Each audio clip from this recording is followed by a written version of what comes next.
Hey guys, hey guys, welcome to this week's podcast episode. I'm really excited about today's guest, Caroline Balinska. She's got a fantastic story for all the audience out there. She's got a unique story for the female entrepreneurs, but she's going to talk about business, entrepreneurship, income streams, side hustles, something that everybody needs to know about these days and incorporate it so that they can be financially free and independent. So, Caroline, welcome. Hi, welcome. Thank you. Sorry, welcome. I'm so used to doing my own podcast. Thanks, Christopher. Thank you for having me here. Yeah. Tell people about your story, your experience, your background, and how you got started. Yeah, I've got a very long, crazy journey. So I actually grew up in Australia, and about 10 years ago, I left from Australia and moved over to Europe. And before that, when I was in Australia, I was doing hair and makeup for bridal stuff. We were renting out the back room of our salon to doctors who back then, 20 years ago, were doing Botox, and it was such a new thing, and no one had even heard of this thing called Botox. So I've been around the medical profession for a lot of years, and people thought we were crazy for offering that service, and now it's become the norm everywhere, I think. And I moved up from beauty into marketing. So I've been doing marketing for about 15 years now. And I started that only because I needed it for my own business. So I think that's something that all business owners should know, is that if you're an entrepreneur or business owner, I actually went back to school and studied marketing because my own hairdressing salon needed more marketing done. And that's where my passion for marketing grew. And then I went into marketing. I've had the last 3 years off where I've been doing some work, but not to the same degree as I used to. And now I'm back working, and I started my podcast because I found I had a 20-year journey with a SIBO, and all the doctors telling me that there was nothing wrong with me. And then I finally found a really strange cure, which has pretty much cured me, which is fantastic. And then about 3 years ago, I found out I was going through menopause, which that was really sad and unfortunate. And I had a really bad, last year I had a really bad bout of perimenopause symptoms, and I got really sick, and then I realized that I needed to do something. So I took action and I fixed it, and I'm in a much better place than I was. It was very extreme, and I haven't had many friends of my age go through menopause, and also to the extent that I did. So then I decided to do my podcast. So now I'm doing a podcast, Life on Purpose Over 40, and it's all about women and things that we need to learn about hormones. And I think we're learning a lot more just in general from science, but also things that I never knew as a woman, how I never got taught. First, when I was trying to get pregnant, I didn't get taught about pregnancy. I didn't know these things about my uterus that blew my mind. I got pregnant at 40. And then straight after getting pregnant, I found out I was going through menopause, and I didn't know these things about menopause. So I thought I was really stupid. I was really embarrassed. And then I found out women don't learn these things. It's very hush-hush. So yeah, I'm using the opportunity to have my podcast to teach other women about our bodies, and also mental health, relationships, our beauty, fashion, just anything about being over 40. Yeah, I love that. And like I said, I was talking to previous podcast guests, and it's all about turning your trials and your triumphs and into a strength.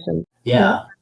And what's interesting is I love this idea where you're appearing as a guest, and now you're a podcast host. Kind of talk about, because I know you talked about these, you wanted to specifically focus on business and side income streams. So kind of lay out the land. Why should people focus on these, and we can get into setting up and creating different income streams? Yeah, definitely. I've always done marketing, and I've always helped other store owners. Well, for the last 10, 15 years, I've helped other store owners as well. And what I found was, especially when you've got a job where you've only got a certain amount of money you can make, it gets really frustrating sometimes. And if you're in a situation where you have to take time off, whether you're caring for an elderly parent or children, or you're sick, or you just want some time off, it's nice to have something else going on the side that you can actually make money from as well. I'm passionate about it because I think having more than one income stream helps everyone in life, no matter how much money you're making. So you don't have all your eggs in one basket. I think now compared to, so I actually started my own shoe label. I've got really large feet. I sound like a real mess when I listen to myself, all my dramas that I've had. I've got really large feet and I couldn't get shoes to fit me. And I started my own shoe label back in Australia in 2006. I think I started at that. And back then, no one was using credit cards online, and trying to convince people to put a credit card number into the internet was unbelievable. Even setting up, I had to get my credit card system available. I think it was like a 60-page document I had to get filled out. Like, it was crazy. Things are so easy now. So I think if you're in a situation where you think, oh, it's too hard to start an online business, trust me, it is so easy. And sometimes it's just you haven't been explained things the right way, or sometimes you haven't actually found what works for you. So today I actually wanted to share, I sat down and mulled over what exactly would physicians, what would work for them? Because I think that I can give you 1,000 ideas of business ideas, but I think being specific of ideas that would work for physicians, especially, I've got 6 that I wanted to share today. Yeah. So go ahead. I love this because physicians traditionally are risk averse. So, things like the internet and mobile payments and social media, Web3, all these is kind of, so it's good to have guests, bring that out in the open in a safe, supportive way. Yeah. Okay. So I'll run through them. I want you to just ask me questions along the way. So I don't know what you'd like to know, and I'll just sort of go through them. But if you've got questions, please stop me and ask me. The first one that I came up with was having some sort of e-commerce store which is around a large cost item. And for instance, one of the ideas that I came up with was medical beds. So these in-home medical beds.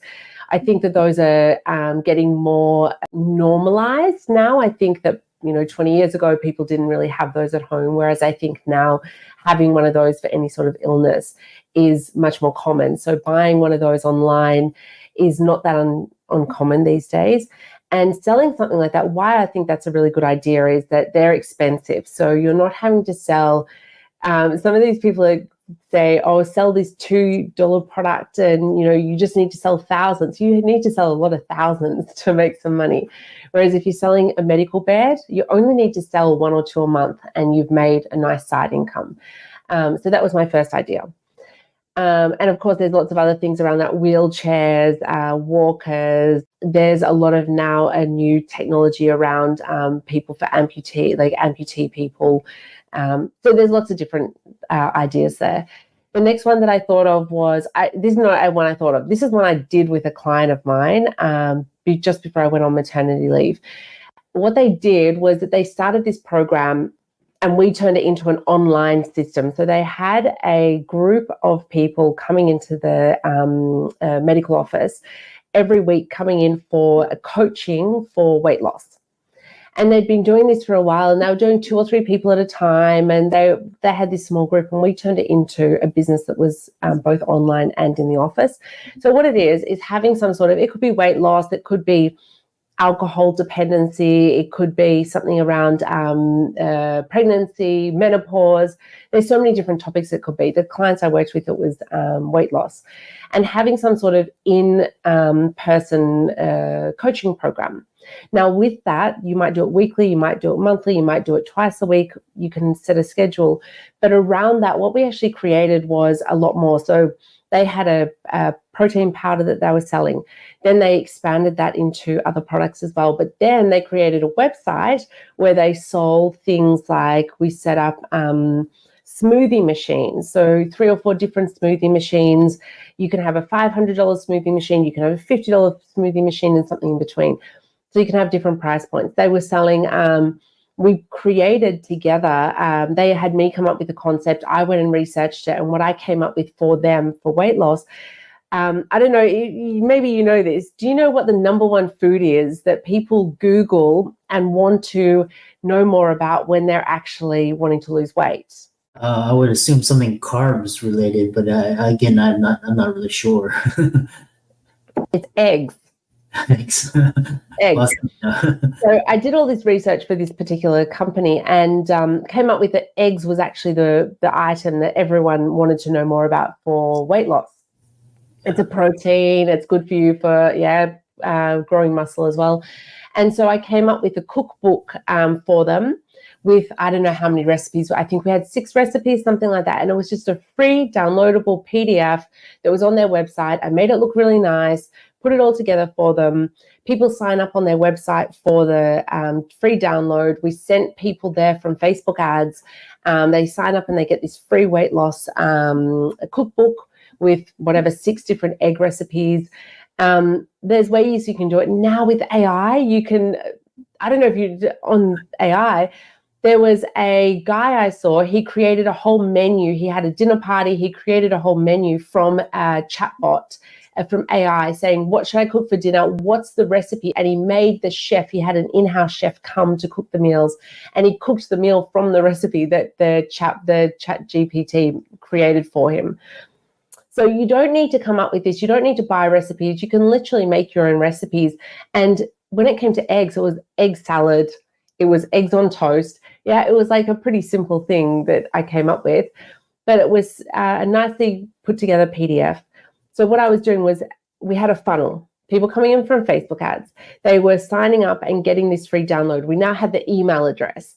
Then from the email address, we get those people. We know what locations are in the email sign up. We ask their location. So we knew if to send them anything more about the in-person meetings. And so then they were selling the coaching programs. They were also selling from their website from there. And their website was selling lots of different products. So they had yoga mats on there. They had anything to do with weight loss. We were selling on that website, yoga mats, smoothie machines, whatever it took. That weight loss, people losing weight needed. So that's my second idea. Any questions? No, actually, so one question I have is, in this age, so, side income streams, so, traditionally the popular ones for doctors are, well, obviously real estate tops the list, and then you have equities, either passive investing or just actively trading. A lot of doctors don't have that time, but, and then also just, the businesses that you're talking about. So talk about this, whether e-commerce or some digital versus like a retail brick and mortar type business. Yeah, so that's the difference between online or brick and mortar. And I've always had this. So my father was always in business. I've always been around entrepreneurs. I started had a few little side hustles when I was still in high school. So business has been something in my blood all my life. And I still wake up, even now, after all these years, and I go, I've got an idea. I'm going to open this restaurant with this because I love to cook. And everyone says I should own a restaurant. And I've always got this new concept for a restaurant that I'm like, this will do really, really well. Or some new ice cream shop, or I've got a friend that has a really great ice cream shop that he makes over $1 million a year from his ice cream shop that opens for half the year. So I'm always thinking of these brick and mortar businesses, but I always have to then come back a step and go, hang on a second, do I want to be running a brick and mortar business? So while I love them and it can work really well, the difference is no matter how hard your online business is, there's this little bit of less, I don't want to say commitment, but you're less stuck. You have brick and mortar business, you have to have the lights on. If you don't pay the rent, then you don't pay for the lights. And look, a website, you don't pay for your hosting, but it's a lot lower price than the lights on in a store. You have to get the right location of a store. If you don't get the right location of a store, I had a salon in the center of Melbourne, and if you don't have that correct location, your business can fail, because asking someone, and I saw this all the time with people, I'll just get them to come down around the corner and I'll just let them know I'm around the corner. Yeah, get them to walk in the rain an extra 500 meters. Please, it's just not going to happen. So location when it's brick and mortar is important. You've got to get staff if you're doing brick and mortar. There's so many great reasons to have a brick and mortar business, but if you're doing it as a side hustle, I just find I'm not saying no, because I think some people can do it really well, but it is an extra layer that you have to commit to. I love that. We have around, 5 minutes, kind of talk about some, I know you had some others, and then kind of final concluding thoughts and how people can contact you, reach out to you, etc. Do you want me to run through my other things quickly? Yeah. Okay, so the other one was starting a TikTok account. You did say that people don't like to do social media, but I don't know if you've seen that there's a lot of really amazing physicians now. There's a dentist that's on TikTok and he does incredibly well just putting up a daily TikTok. Yeah, there's a barrier there that you have to like being in front of the camera, but there's also a lot of these channels that are faceless.